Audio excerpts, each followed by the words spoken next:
एक नागिन की पूंछ पर पड़ जाता है।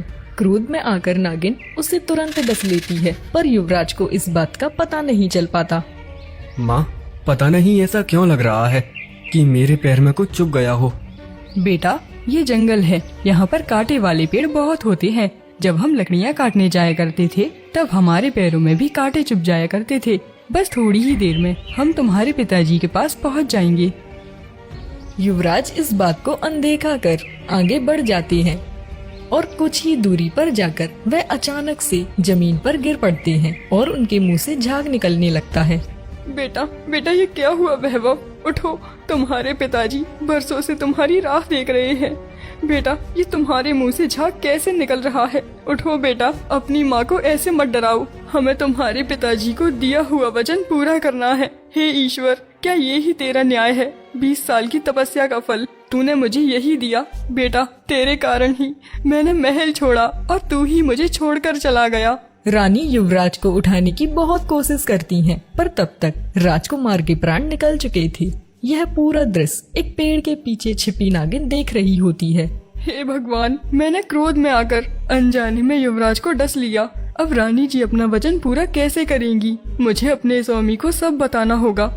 नागिन घबराई हुई अपने बिल की ओर दौड़ती है और वहां पहुंचकर सारी घटना इच्छाधारी नाग को बताती है। इधर रानी जी सदमे में बेहोश हो जाती हैं। ये तुमने क्या कर दिया? एक निर्दोष की हत्या कर दी। अगर रानी जी को भी कुछ हो गया तो फिर एक नहीं बल्कि 2 लोगों की हत्या का पाप तुम्हें ही लगेगा। स्वामी, हमसे बहुत बड़ी भूल हो गई है। जो भी हुआ अनजाने में हुआ। अब इस पाप का प्रायश्चित भी हमें ही करना होगा। मैं स्वयं युवराज बनकर रानी जी के साथ महल जाऊंगा ताकि उनका दिया हुआ वचन भी पूरा हो सके। पर स्वामी, मैं आपके बिना अकेली कैसे रहूंगी? रानी जी और महाराज को हमारी गलती की सजा नहीं मिलनी चाहिए। उन्होंने 20 वर्षों तक कष्ट सहकर इस पुत्र को पाला है। जैसे ही सब ठीक हो जाएगा, नागेश्वरी मैं तुम्हारे पास वापस लौट आऊंगा। जी स्वामी, मैं आपकी प्रतीक्षा करूंगी। कृपया शीघ्र लौट आना। इसके बाद इच्छाधारी नाग रानी जी के पास पहुंचकर युवराज का रूप धारण कर लेता है।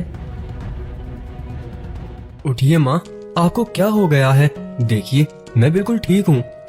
बेटा, तू जीवित है। यदि तुझे कुछ हो जाता तो मैं तेरे पिता को क्या उत्तर देती? तेरे बिना मैं भी इस जंगल में अपने प्राण त्याग देती। बेटा, जल्दी चल यहाँ से, तेरे पिता हमारी प्रतीक्षा कर रहे होंगे। रानी जी उस इच्छाधारी नाग को ही अपना पुत्र समझकर उसे महल में ले जाती हैं और युवराज का मृत शरीर वहीं जंगल में पड़ा रह जाता है। बेटा, आखिरकार तुम आ ही गए। हमसे बड़ा बदनसीब बाप और कौन होगा जिसने अपनी गर्भवती रानी को यूं ही महल से निकाल दिया। अपने ही पुत्र को सीने से लगाने के लिए हमें 20 वर्षों तक प्रतीक्षा करनी पड़ी। बेटा, क्या अब भी अपने पिता को गले नहीं लगाओगे? पिताजी, हमें आज तक नहीं पता था कि हमारे पिताजी एक राजा हैं। माँ ने कभी आपके बारे में बताया ही नहीं। पर सच कहूँ पिताजी, मैंने आपको हर दिन और हर पल याद किया है। मंत्री जी, जाइए पूरे राज्य में अन्न और वस्त्र का दान करवाइए। आज हम बहुत प्रसन्न हैं। आज हमारे युवराज पूरे 20 वर्षों के बाद अपने महल लौटे हैं और साथ ही में ये घोषणा भी करवा दीजिए कि आज से 2 दिन बाद युवराज का राज तिलक होगा। जो आज्ञा महाराज। भगवान आपके परिवार को बुरी नजर से बचाए। पिताजी, हम अभी राजा बनने योग्य नहीं हैं। क्या कह रहे हो बेटा? हमारा सपना था कि हमारे बाद तुम ही इस राज्य को संभालो। क्या तुम अपने पिता का सपना पूरा नहीं करोगी? पिताजी, हमें राज्य के नियम और राजधर्म का कोई भी ज्ञान नहीं है। हम अभी इसके लिए तैयार नहीं हैं। कृपया हमें क्षमा करें। इतना कहकर वैभव तेजी से अपने कमरे की ओर चले गए। महाराज चुपचाप से उसे देख रहे थे और उन्हें वैभव का इस तरह जाना बहुत बुरा लगा। महाराज, आप चिंता मत कीजिए। वह अभी नया नया है ना, इसलिए थोड़ा घबराया हुआ है। बिल्कुल आपकी तरह है जिद्दी। हम उसे समझाएंगे, देखना वो हमारी बात नहीं टालेगा।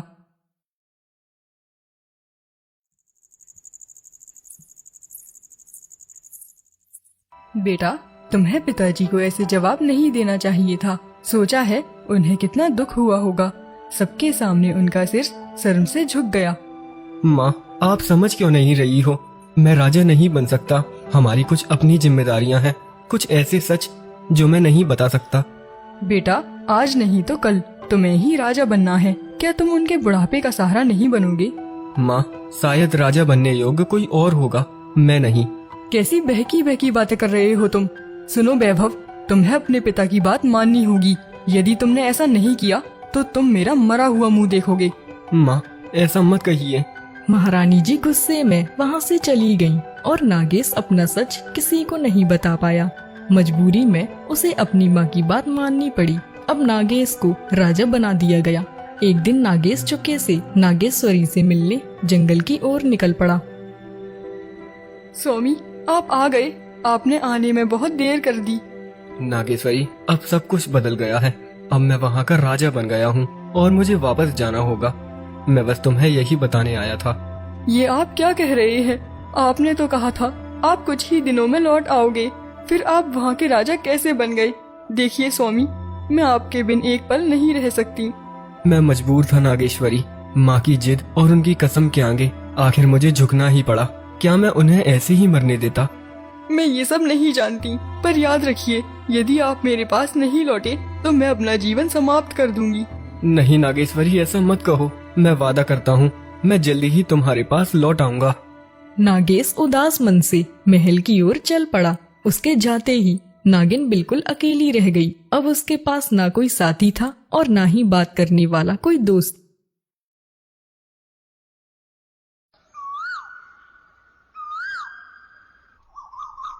अरे बेटा, हमने आपके लिए एक सुंदर राजकुमारी देखी है। अब तो बस शुभ मुहूर्त देखकर आपका विवाह उससे करा देंगे। इतना सुनते ही राजकुमार स्तब्ध रह जाते हैं। पिताजी, ये आप क्या कह रहे हैं? मैं शादी नहीं कर सकता।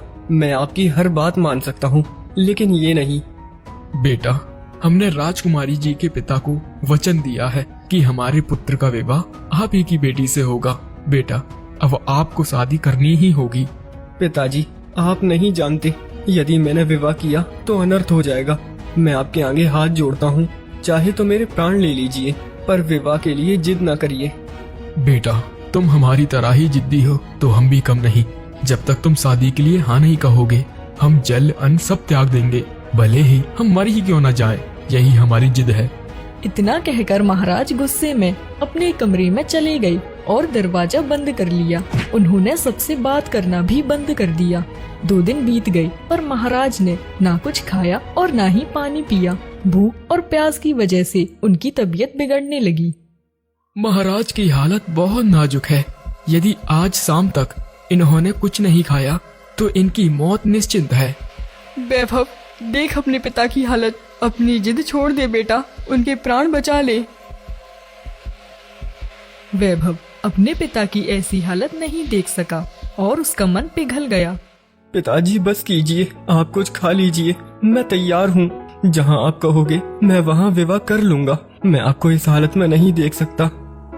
मुझे पता था बेटा कि मेरा बेटा मुझे मरने नहीं देगा।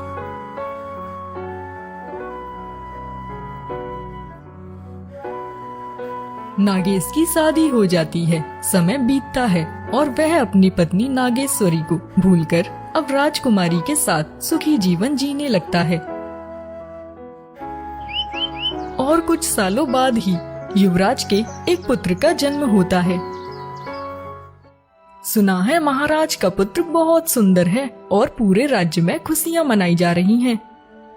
नागेश्वरी एक पेड़ के पीछे छिपकर उन दोनों की बातें सुन रही होती है। वह तुरंत मनुष्य रूप धारण करती है।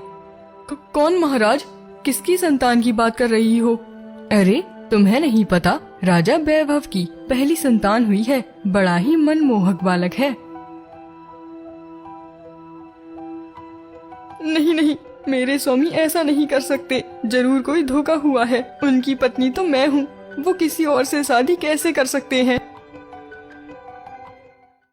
रात के अंधेरे में नागेश्वरी महल में घुसती है। वह चुपके से वैभव के शयन कक्ष में पहुंचती है और देखती है वैभव अपनी पत्नी और नवजात शिशु के साथ बड़े ही प्यार से सो रहा है। यह देखकर नागेश्वरी के पैरों तले जमीन खिसक जाती है। तभी नागेश की आंखें खुली। अरे नागेश्वरी, यहाँ से चली जाओ। अगर तुम्हें किसी ने देख लिया तो अनर्थ हो जाएगा। मैं तुम्हें सब समझा दूंगा, बस अभी यहाँ से चली जाओ। अब समझने को बचा ही क्या है नागेश। आपने मेरे साथ विश्वासघात किया है। आपने इस राज्य के सुख के आगे आप हमें भूल गए। हम कब से आपकी प्रतीक्षा कर रहे थे। आज इस राजकुमारी और पुत्र के कारण आपने मुझे भुला दिया। नहीं नागेश्वरी, मैं आज भी तुमसे प्रेम करता हूँ, पर मैं इस राज्य का राजा हूँ तो मेरी भी कुछ मर्यादाएं हैं। तुम जल्दी जाओ नागेश्वरी, तुम्हें हमारी कसम। नागेश्वरी अपने पति की बात मानकर वहाँ से चली गई। पर कुछ दूरी पर चलने के बाद वह कहती है, जिसने मेरा घर उजाड़ा है मैं उसे जान से मार दूंगी। नागिन फिर से महल की ओर जाने लगी। इस बच्चे के कारण ही मेरे पति मुझसे दूर हुए हैं। मैं इस बच्चे को ही डस के मार दूंगी। जैसे ही नागिन उसके पास जाती है, बच्चा जोर जोर से रोने लगा और उसके रोने की आवाज सुनकर राजकुमारी उठती है और उसे अपना दूध पिलाने लगती हैं।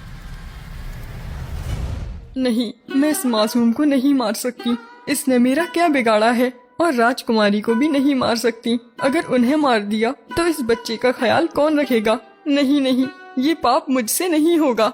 घंटों तक सोचने के बाद नागिन ने अपना फन पटक पटक कर वहीं अपनी जान दे दी। और अगली सुबह जब नागेश ने अपनी पत्नी को देखा तो वह उसे देखकर फूट फूट कर रोने लगा। नागेश्वरी, मुझे माफ कर दो, मुझसे बहुत बड़ी भूल हो गई। तुम मुझे यूं ही अकेला छोड़कर नहीं जा सकती। तुम्हारे बिन मैं नहीं जी सकता। नागेश्वरी उठो। क्या हुआ और ये क्या है? इस मरे हुए सांप को लेकर क्यों रो रहे हो? इसे सांप मत कहो, ये हमारी पत्नी है। ये हमसे बहुत प्रेम करती थी। अब हम यहाँ से जा रहे हैं। हम इस राज्य को त्याग कर यहाँ से बहुत दूर जा रहे हैं। नागेश अपनी पत्नी का मृत शरीर लेकर जंगल की ओर